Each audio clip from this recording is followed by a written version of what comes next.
Commander Zixthar stared at the dying lights on her ship's control panel. Each flickering display told the same terrible story. Her people were running out of time. The bridge around her buzzed with quiet activity. Her crew worked at their stations, but she could see the fear in their large, dark eyes. The Cathari had been running for 3 months now. 3 months since the Vorthan Empire had attacked their home world. 3 months since everything they knew had burned. "Commander," her tactical officer Render called softly. "The biohull is failing on Deck 7. We've lost another section." Zixthara closed her eyes for a moment. Their ships were living things, grown rather than built. When they were healthy, the biohulls could heal small damage on their own. But these ships had been hurt too badly and too often. Now they were slowly dying and taking her people with them. "How many ships have we lost today?" she asked. "2 more, Commander." The soft wind couldn't keep her life support running. The crew transferred to other ships before she went dark. That made 15 ships lost to system failure. Not destroyed in battle, just worn down until they could no longer sustain life. The Vorthans didn't even need to chase them anymore. They were dying on their own. "Commander," the voice came from her science officer, Cathara. The young Cathari sounded excited. "I found something in the old database. A planet. It might help us." Zixthara moved to Cathara's station. The young officer was pulling up old files from their exploration archives. These were records from before the war, when Cathari ships had traveled far from home just to learn about the galaxy. "It's called Earth," Cathara said. "The people there are called humans. The survey was done 50 years ago. They're a young species, barely past their first nuclear weapons. What good does that do us?" Render asked from his station. "A primitive world can't help repair bioships." But Cathara was shaking her head. "Look at this, though." The survey team noted something strange. These humans survived something called a Cold War. They built enough nuclear weapons to destroy their own planet 10 times over. But they never used them. They pulled back from the edge somehow. Zixthara studied the data. The planet was small, blue and green, with large oceans. The humans had only recently started exploring their own solar system. Their technology was crude compared to galactic standards. But they were still alive, which was more than could be said for many species who had faced similar tests. "How far?" she asked. 6 days if we push the engines." "But Commander, half our ships might not make it. The biocores are too damaged." Zixthara looked around her bridge. Her crew was dying slowly. The young ones were getting sick from breathing recycled air that the failing biofilters couldn't clean properly. They had tried 17 different worlds in the past month. All empty. All unable to provide what they needed. "The Vorthans?" she asked. "Still following. Our scout ship reports they're 4 days behind us." 4 days. If they stopped at Earth, they would have maybe 2 days before the Vorthan fleet arrived. 2 days to somehow repair ships that needed weeks of work. It was hopeless, but what choice did they have? "Set course for Earth," she ordered. The journey took exactly 6 days. 3 more ships failed along the way. The crews were rescued, but now over 400 Cathari were crammed into ships meant for smaller numbers. The air was getting thin. The food production systems were failing faster than they could be repaired. When Earth's yellow sun appeared on their screens, Zixthara felt no relief. Only the weight of certain defeat. Even if the humans were friendly, how could such a primitive species help them? "Commander, we're being scanned," Render reported. "Multiple sources. They've detected us. Any weapons firing?" "No, but..." "Commander, I'm getting communication attempts. Lots of them. Different sources, different signals." Zixthara frowned. Usually when a species detected unknown ships, they either ran or prepared to fight. They didn't try to talk first. Put it through. The voice that came over the speakers was strange. Flat and quick, but somehow warm. Unknown vessels. This is Earth Defense Command. We're detecting hull damage and life support failures on several of your ships. Do you need assistance? Zixtara stared at the speaker. Do you need assistance? Not, who are you? Or state your intentions. The humans had looked at their damaged ships and offered help first. Cathara, are you getting this right? They're offering help? Yes, Commander. And there's more. I'm getting signals from all over their planet. They're mobilizing something, but not weapons. Ships, yes, but also medical teams? Engineering crews? Zixtara's hands trembled slightly as she opened a channel. Earth Defense Command. This is Commander Zixtara of the Cathari Refugee Fleet. Yes, we need assistance. Our ships are dying. Understood, Commander. I'm Admiral Chun. We're scrambling repair ships now. Can your vessels make it to the coordinates we're sending you? Coordinates appeared on their screens. The humans were directing them toward a series of structures orbiting their planet. They looked like industrial platforms built for working on ships. Admiral Chun, Zixtara said carefully, you should know that we are being pursued. A hostile fleet will arrive in approximately 2 days. We understand if you cannot. Commander, the human voice interrupted. Let us worry about that. Right now, your people need help, and that's what matters. We'll figure out the rest as we go. As the Cathari fleet limped toward the human orbital facilities, Zixtara watched dozens of human ships launch from the planet below. They were crude-looking vessels, all metal and sharp angles. But they moved with purpose and skill. Commander, Render said quietly, what kind of species offers help to strangers when those strangers bring danger with them? Zixtara watched the human ships forming up around her fleet, escorting them to safety. I don't know, Render. But maybe we're about to find out. The first human ships reached them an hour later. The communications were immediate and direct. Engineers asking about hull composition. Doctors requesting information about Cathari biology. Scientists excited about bioship technology, but focused on how to repair it, not steal it. As they approached the orbital platforms, Zixtara saw something that made her heart skip. The humans were already modifying their facilities. In just a few hours, they had adapted their equipment to handle bioships. They had studied the scanning data and figured out what was needed. All ships, she broadcast to her fleet, prepare for docking. And remember, we came here as strangers seeking help. Let's see what these humans are really made of.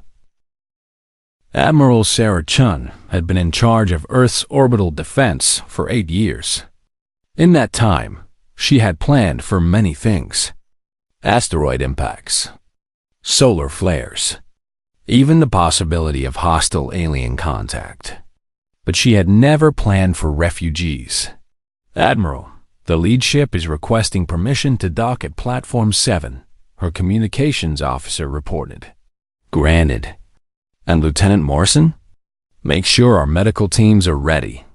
Those life support readings don't look good. Chun watched through the observation windows as the alien ships approached. She had seen the initial scans. These vessels were like nothing in human experience. They seemed to be alive somehow, with whole surfaces that moved and shifted like breathing skin. Some sections glowed with soft light while others looked dark and dead. Admiral, Dr. James Morrison's voice came over the comm. I've been studying the biological data they transmitted. These beings are carbon-based, but their blood chemistry is completely different. And some of their young are showing signs of severe poisoning. Poisoning from what? Near as I can tell, their ships filter their air using living organisms. When the ships got damaged, the filter system started failing. They've been breathing toxins for weeks. Chun closed her eyes briefly. Refugees running from some kind of war. slowly dying because their living ships were too damaged to keep them alive. Doctor, what do you need? Time and samples. If I can understand how their biology works, I might be able to help. But I need to examine both them and their ship systems. You'll get both. The docking process took 3 hours. Human engineers worked alongside Cathari crew members, both sides struggling to understand each other's technology.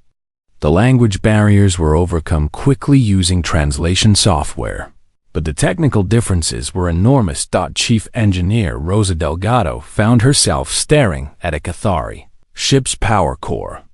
It wasn't a reactor or an engine. It was a living organism the size of a small building, pulsing with bioelectric energy. How long has it been since this thing ate? She asked the Cathari engineer working beside her. Vector looked confused for a moment, then understood. Fed, yes. 3 weeks? The food synthesis systems failed. Delgado shook her head. It's starving.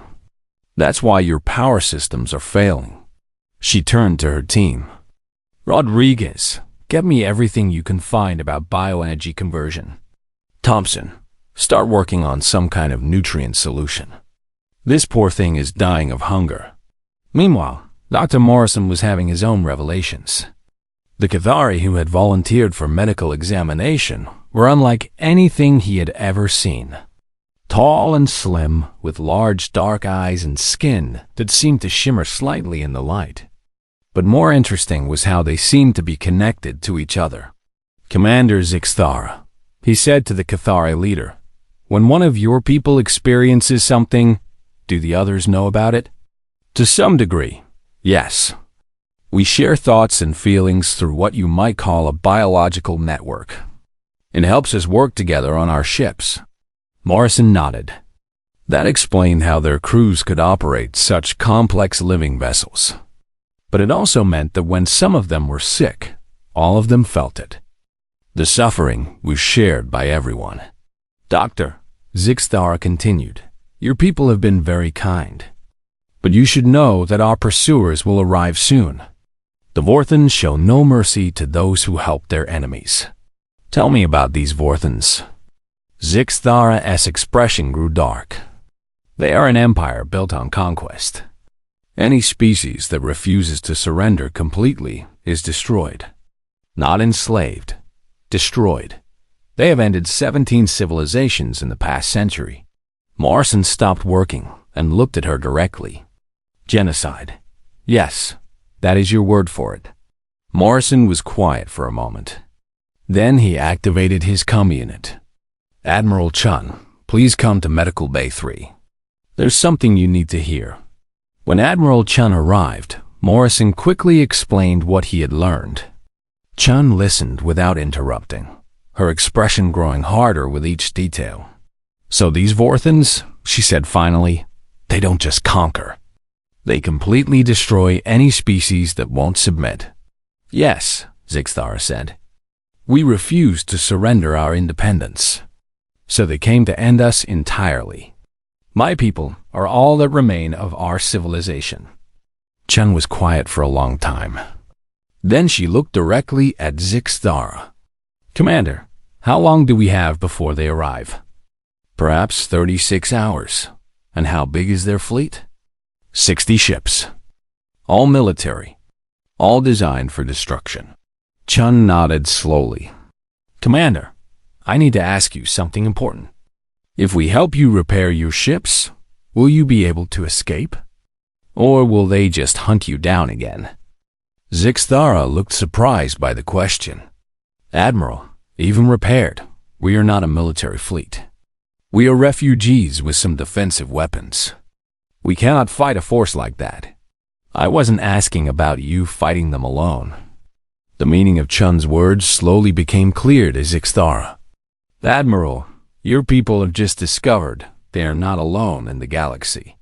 You should be focused on protecting Earth, not getting involved in an alien war. Chun smiled, but it was not a warm expression. Commander, you've just told me that somewhere out there is a group that thinks genocide is acceptable policy. That makes it our war too. Over the next 18 hours, something remarkable happened. The repair work continued, but it began to change into something else. Human engineers didn't just fix the bioships.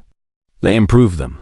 Chief Delgado discovered that human computer systems could interface directly with Cathari biocomputers, creating hybrid systems that were faster and more flexible than either technology alone. Dr. Morrison found that human medical knowledge, combined with Cathari biological expertise, could solve problems neither species could handle separately. Most importantly, Admiral Chen began integrating human crews with Cathari ships. Volunteers lined up for the biomodification procedures that would let them work with the living vessels. When asked why they were willing to undergo dangerous alien medical procedures to help people they had just met, the answers were simple. Because it's right, said Lieutenant Torres. The first human to successfully link with a Cathari biocomputer. Because genocide is wrong, no matter who's doing it, said Engineer Park. As she learned to operate living ship systems. Because sometimes you have to stand up to bullies, said Medical Technician Williams. Working to save Cathari children, she couldn't even pronounce the names of Dodd as the deadline approached. Chung called Zixthara to the main observation deck. Below them, the Cathari fleet was almost unrecognizable. The ships still looked alive, but now they also gleamed with new armor plating. Human weapon systems had been integrated with Cathari biodefenses. Hybrid crews were running practice drills that amazed both species with their efficiency. Commander, Chun said, your people came here as refugees looking for basic repairs. Yes, well, you're not refugees anymore. As of now, you're allies. And those ships down there? They're not just repaired. They're ready for war. Zixthara stared at the transformed fleet. Admiral, what have your people done? Chen's expression was grim but determined. What we always do when someone tries to commit genocide, Commander. We stopped them. The sensor alarms began to sound. The Vorthan fleet had arrived. The transformation had taken 36 hours. Chief Engineer Rosa Delgado had not slept for a single minute of that time. She stood in the biocore chamber of the Cathari flagship, watching something that should have been impossible. Human neural interfaces were directly connected to the ship's living computer system. The massive organic brain that controlled the vessel was now working in partnership with human artificial intelligence. Talk to me. Lieutenant Torres, she said into her comm. It's incredible. Chief, came the response from the bridge. I can feel the ship's thoughts. But it's more than that. The AI is learning from the biocomputer, and the biocomputer is learning from the AI. They're making each other smarter. Delgado nodded.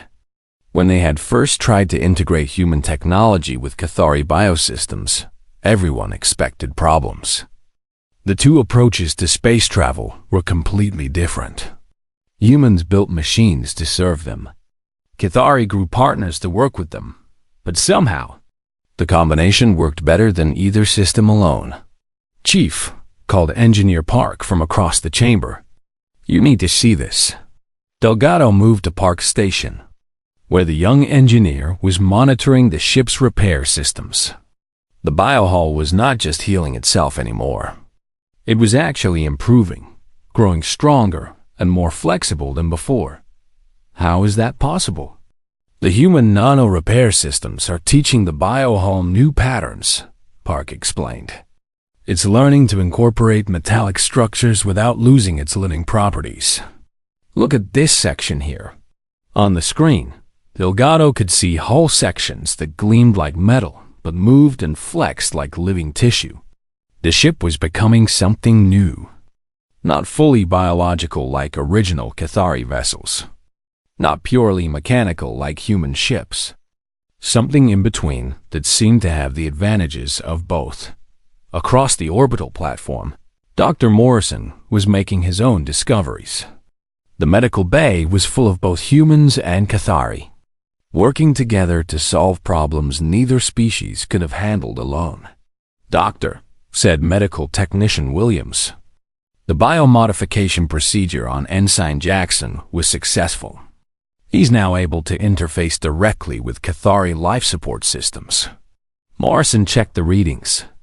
Jackson, a young human volunteer, was lying unconscious while alien biological systems integrated with his nervous system. It was incredibly dangerous. They had no idea what the long-term effects might be. But Jackson had volunteered anyway. Why? Morrison had asked him before the procedure. "Because those kids are dying," Jackson had said simply. "And this might save them." Now Jackson would be able to monitor and repair Cathari life support systems from the inside. His human intuition, combined with Cathari biological knowledge, would make him uniquely qualified to keep hybrid crews alive. "Dr. Morrison," said Kethera, the young Cathari scientist, "I have been studying human medical techniques. Your approach to emergency surgery is very different from ours." "How so?" "We focus on working with the body's natural healing.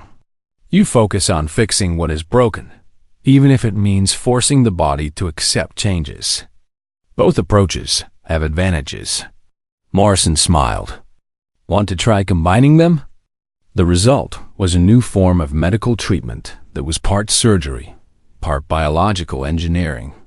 Human surgical techniques guided by Cathari understanding of how living systems wanted to heal themselves.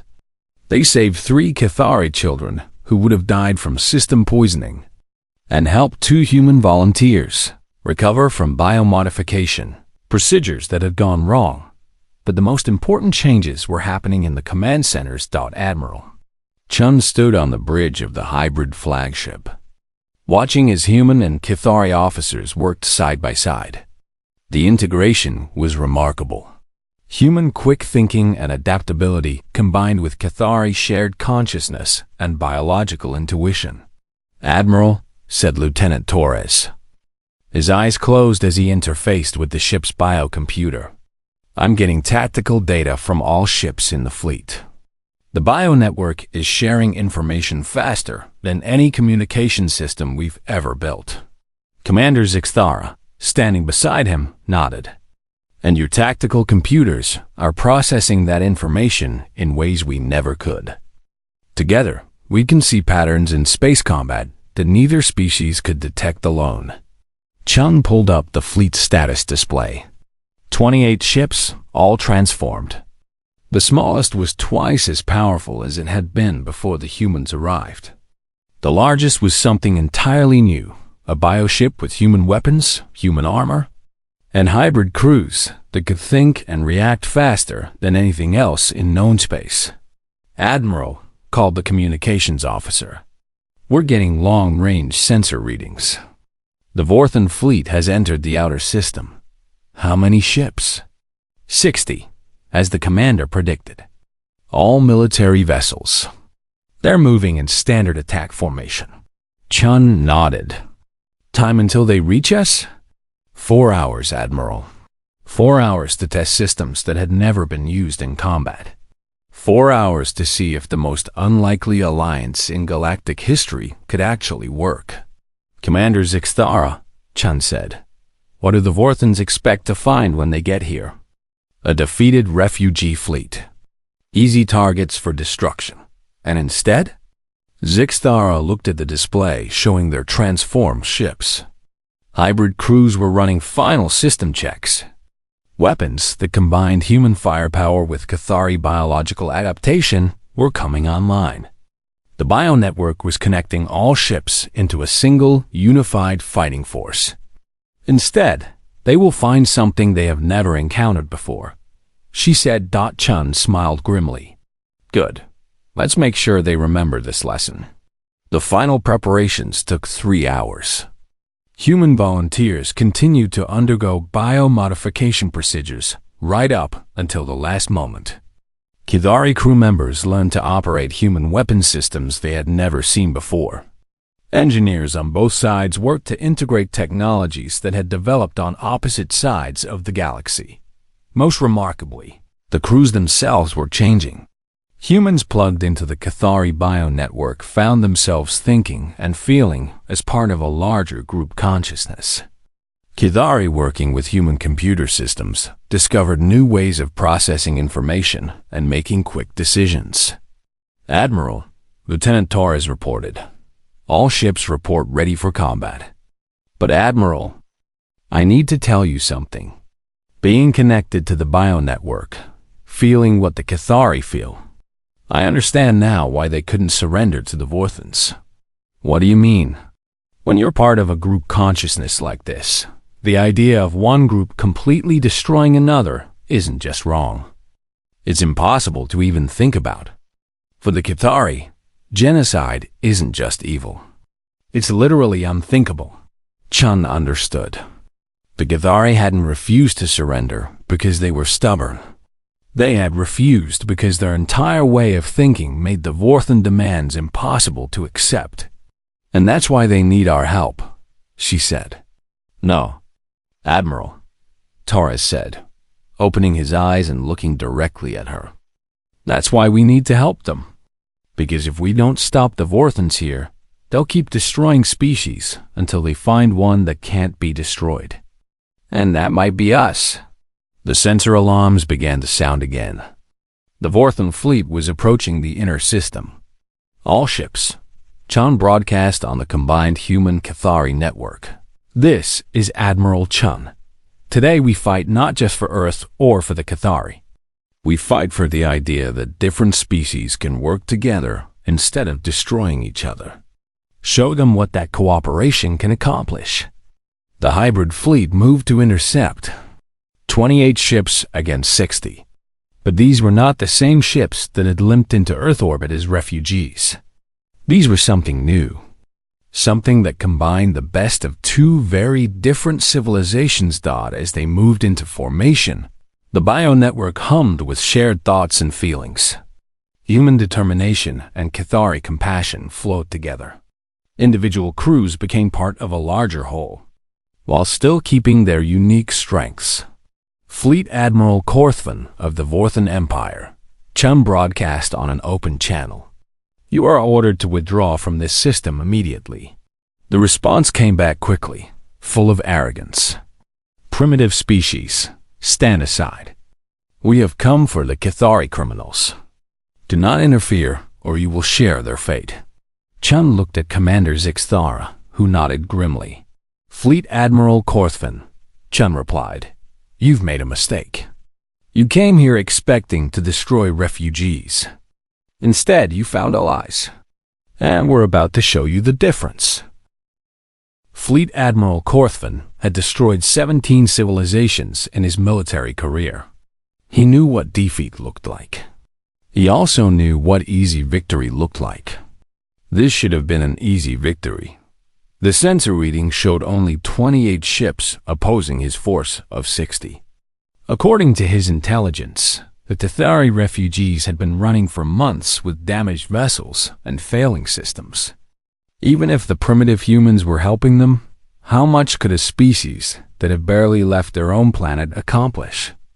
"Admiral," his tactical officer reported, "the enemy ships are moving into attack formation." "But sir, these readings are strange." "Strange how?" "The ships appear to be Cathari biovessels, but they're showing energy signatures I've never seen before. And their movement patterns. They're too coordinated. It's like they're all being controlled by a single mind." Korthman studied the display. The enemy ships were indeed moving with unusual precision. Cathari vessels were normally unpredictable in combat because their biocomputers made decisions differently than mechanical systems. But these ships were moving like parts of a single organism. "No matter," he said. 60 ships against 28. Even if they are fully repaired, we still have overwhelming advantage. All ships, attack formation. Destroy them quickly." The first exchange of fire shattered everything. Korthvan thought he knew about space combat. His ships opened fire with standard Vorthan plasma weapons. The beams should have overwhelmed any Cathari bioshields within seconds. Instead, The enemy shields seemed to adapt in real time. Where the first shots had been absorbed with difficulty, the second and third shots were turned away easily. "What is happening?" he demanded. "Sir, their shields are learning from our weapons. Each shot makes them stronger against that type of energy." On the hybrid flagship, Lieutenant Torres felt the battle through the bio-network like a living thing.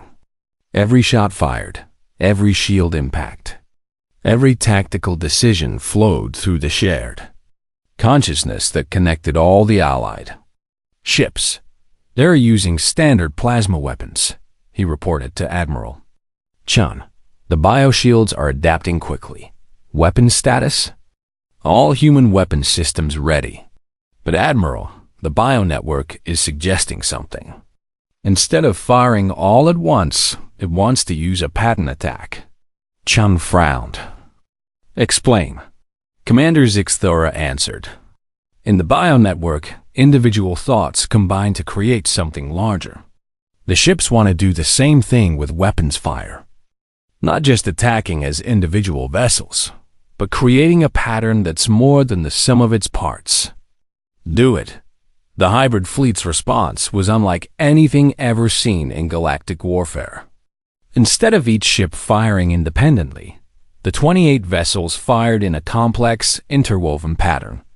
Human weapons and Kithari bioweapons combined in ways that amplified each other's effects. Where a human laser beam struck a Vorthan shield, Kithari bioenergy followed, using the laser's frequency as a guide to penetrate the shield completely. Where Kithari bioweapons weakened enemy armor, human kinetic weapons hit with devastating precision. "Sir," the Vorthan tactical officer called out in panic.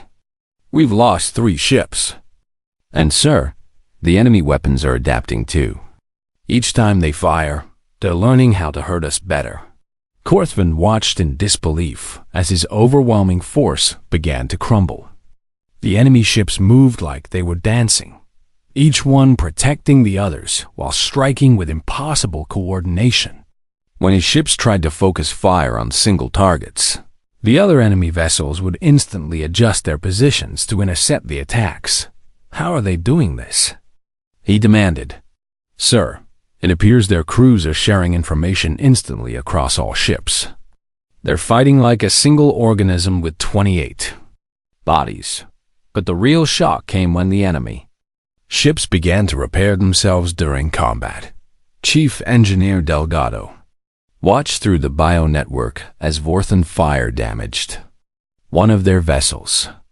Immediately, the other ships in the formation adjusted their positions to protect the damaged vessel while its biohull began healing itself. "Torres," she called. "Can the bio-network speed up the healing process?" "Already on it, Chief. I'm redirecting power from our weapons to boost the healing beam we're sending to the damaged ship." Within minutes, the damaged vessel was back at full strength and rejoining the attack. The Vorthans had never seen anything like it. Ships that should have been destroyed were healing and returning to battle. "Admiral Korthvin," came a transmission from one of his ship commanders. "We need to withdraw. These ships, they don't fight like anything we've ever encountered. When we damage them, they heal. When we adapt our weapons, they adapt faster. And that coordination, it's impossible." Korthvin looked at his tactical display. He had started with 60 ships. Now he had 43. The enemy still had all 28 of their vessels, several of which had been damaged and repaired multiple times. "All ships, fall back to long-range formation," he ordered. "Use heavy weapons. Destroy them before they can adapt." The Vorthan fleet pulled back and began firing their most powerful weapons. Planet-killing energy beams that could crack continents lanced out toward the hybrid fleet. But the bio-network had been learning throughout the entire battle. "Admiral," Lieutenant Torres said, his voice filled with awe, "the network knows what they're going to do. It can feel the energy building in their weapons before they fire. Evasive maneuvers?" "Better than that, Admiral." The network wants to turn their own weapons against them. What happened next would be studied by military strategists for generations. The hybrid fleet didn't try to dodge the massive energy beams. Instead, they used their bioshields to absorb and redirect the energy. Cathari biotechnology had always been able to convert energy from one form to another. Human computer systems could calculate trajectories and targeting solutions with incredible precision. Combined, they turned the Vorthons' planet-killing weapons into a weapon against the Vorthons themselves. The energy beams struck the hybrid fleet's bioshields and were absorbed, converted, and redirected back at the Vorthon ships with devastating effect. 3 Vorthon vessels were destroyed instantly by their own weapons. "Impossible!" Korthvan shouted. "Fall back. All ships, full retreat." But it was too late. The hybrid fleet had learned everything they needed to know about Vorthon weapons and tactics. They pursued the fleeing ships with deadly efficiency. Dr. Morrison, monitoring the bio-network from the medical bay, was amazed by what he was witnessing. "The network isn't just sharing tactical information," he reported to Admiral Chun. "It's sharing emotions. Every human crew member can feel the Cathari's determination to protect their young. Every Cathari can feel the human anger at genocide. It's making them fight as one people instead of 2 species." The battle lasted 4 more hours, but the outcome was never in doubt after those first exchanges. The Vorthons had brought a massive fleet to destroy helpless refugees. Instead, they found themselves fighting an enemy that learned from every attack, healed from every wound, and fought with a unity they couldn't understand. When it was over, only 7 Vorthon ships remained. Admiral Korthvan's flagship was damaged but intact, along with 6 escort vessels. Admiral Korthvan, Admiral Chun broadcast on an open channel. "You are being allowed to retreat for one reason only. You're going to carry a message back to your empire." "What message?" came the bitter reply. "The message that genocide ends here. Every species your empire has enslaved, every world you've conquered, we're coming to set them free. And if you try to stop us, you'll face the same thing you face today." Korthvan looked at his tactical display one more time. 28 enemy ships, all still functional. 53 of his own ships destroyed or disabled. The most one-sided defeat in Vorthon military history. "What are you?" he asked. Commander Zixthara answered. "We are what happens when different species choose to help each other instead of destroying each other. Remember that when you make your report." The 7 surviving Vorthon ships fled into deep space, carrying news of a defeat that would shake the Empire to its core. Admiral Chun stood on the bridge of the hybrid flagship, watching the enemy retreat. Around her, human and Cathari officers worked together as if they had been doing so for years instead of days. "Admiral," Lieutenant Torres said, "the bio-network wants to know what we do next." Chun smiled. "Next, Lieutenant, we keep our promise. We're going to free every world the Vorthons have conquered." Commander Zixthara looked at her in amazement. "Admiral, do you understand what you're suggesting? The Vorthon Empire controls hundreds of worlds. They have thousands of ships." "Commander," Chun replied, "do you understand what we just proved? When people work together, instead of trying to destroy each other, they become something more powerful than any empire. Those Vorthons just learned that lesson. Now we're going to teach it to the rest of the galaxy." 6 months after the Battle of Earth, the galaxy was a very different place. Emperor Vorthkis sat in his throne room on the imperial capital world, reading reports that grew worse each day. Another system had been liberated. Another slave species had joined the growing alliance. Another piece of his 1,000-year empire had crumbled away. "How many ships have we lost this week?" he asked his military advisor. 47, my emperor. But it's not just the ships. 3 more species have switched sides. They're not just accepting liberation. They're actively helping the Alliance free other worlds.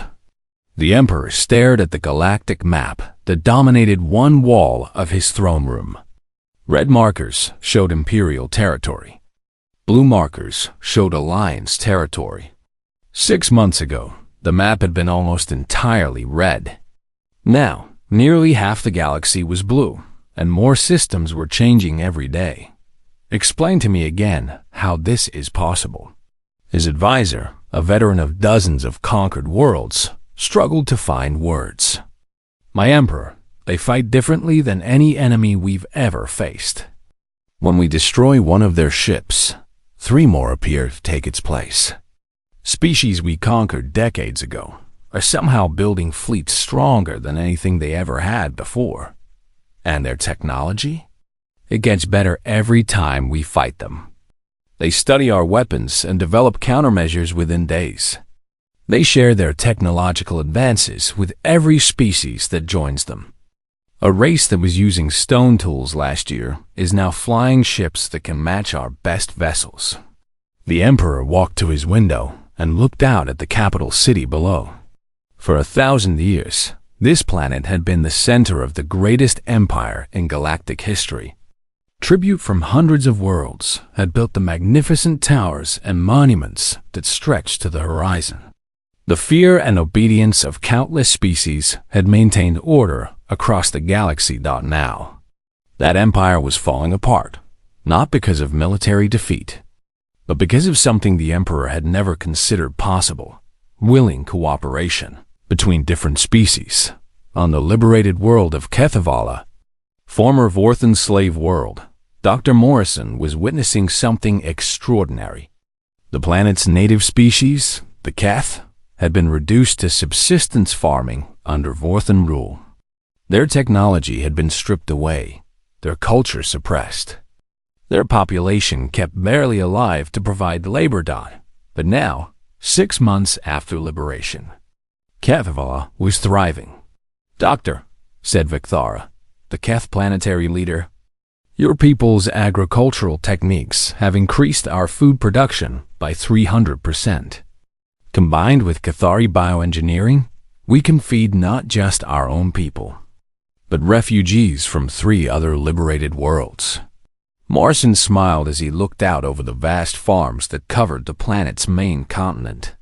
Human farming knowledge, Cathari biotechnology, and Keth understanding of their own planet's ecology had combined to create an agricultural system more productive than anything any of the Dayrave 3 species could have built alone. "That's not the remarkable part," Morrison said.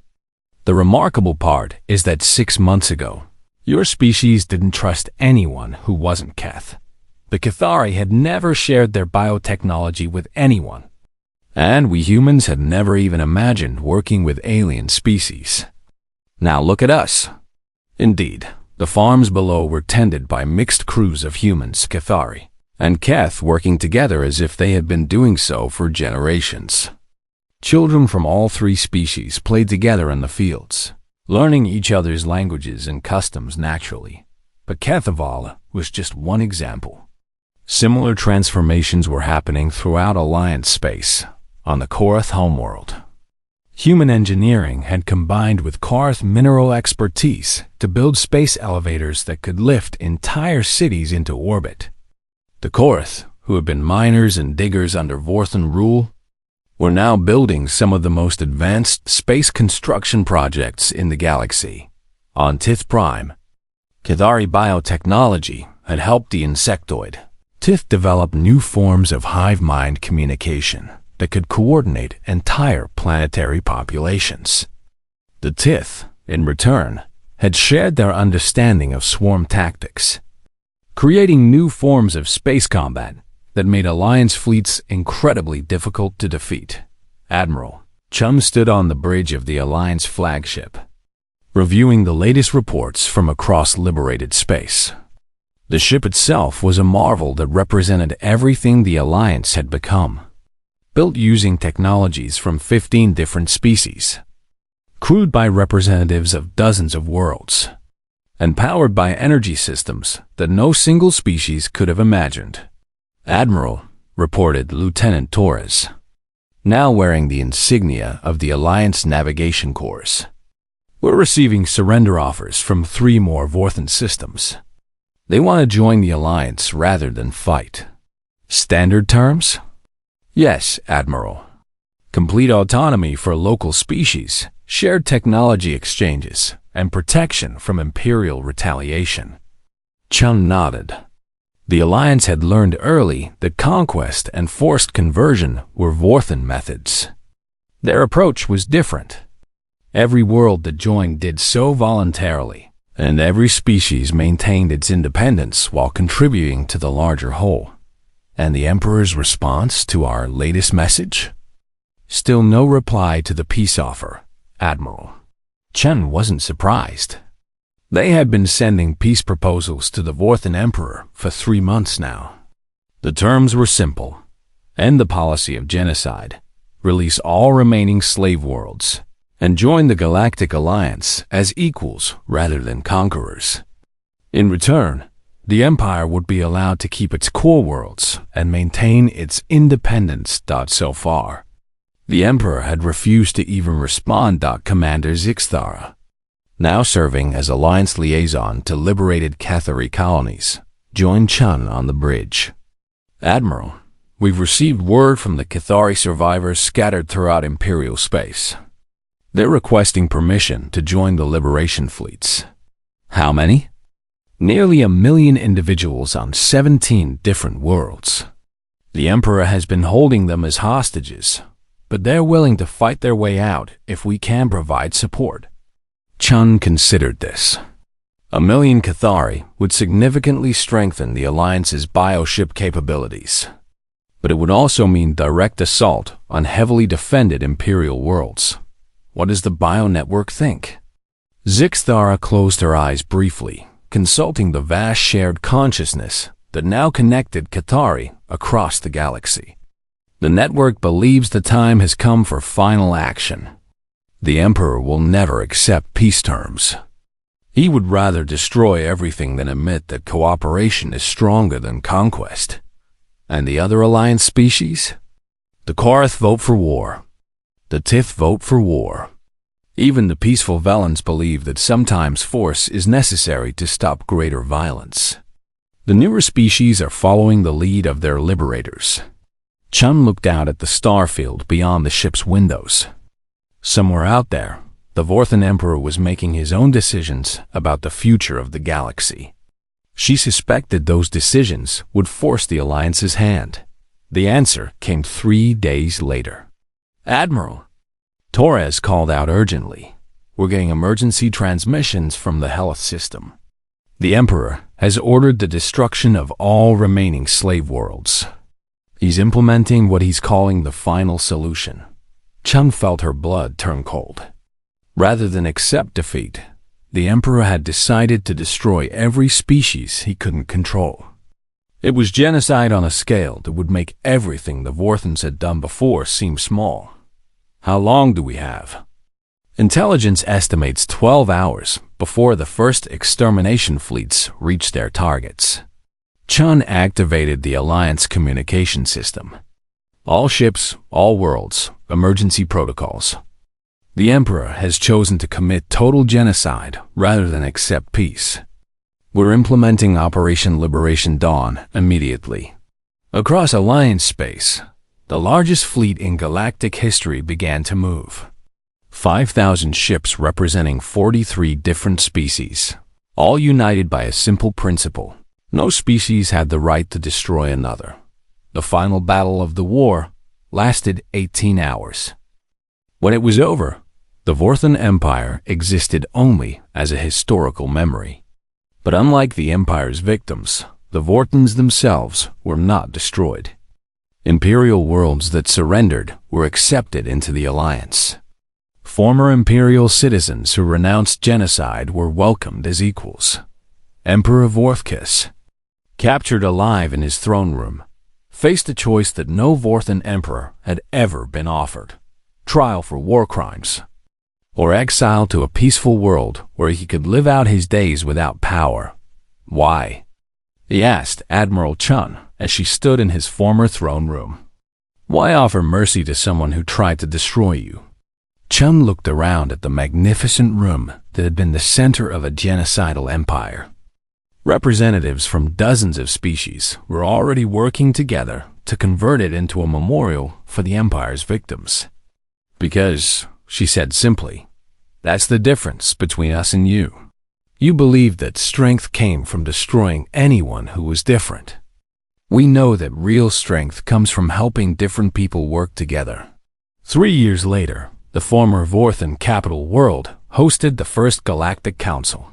Representatives from over 200 species gathered to establish laws that would govern interaction between civilizations. The first law they passed was simple. No species had the right to destroy another. Dr. Morrison, now director of the Galactic Medical Exchange, stood in what had once been the Emperor's throne room. The space had been converted into a medical research center where doctors from dozens of species